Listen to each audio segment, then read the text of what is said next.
তো আমি মাকে ফোন করছি, তো ফোন এখন রিসিভ হচ্ছে না। আমি ফোন করলাম, কমপ্লিট করলাম। তখন ডোরটা লক করা হয়েছে। রিস্ক করার জন্য আমি বাইরে দাঁড়িয়ে আছি। উম তো আমি একটু কাঁদছিলাম। আমি আর মামা একটু জাস্ট মজা করছিলাম। তো মামা বলল, "আবার ফোন কর দেখ।" সবার ফোন করছি। ও ফোন করছে আমাকে। ফাইনালি ফোনটা ধরলো।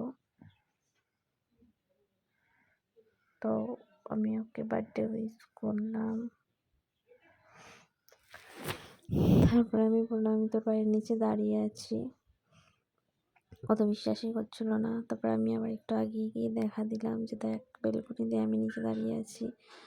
তো ও দেখে আবার নিচে আমাদেরকে নিতে আসলো। এই যে আমি যাচ্ছি টুকটুক করে হাঁটতে হাঁটতে ওকে দেখা দিতে। তো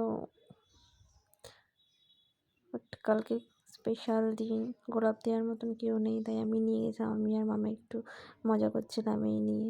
আরে মামা, আমি ওর কষ্টটা বুঝি, এইসবই বলছিলাম আর কি মজা, এইটুকুই। এবার দেখা যাক ও আসুক।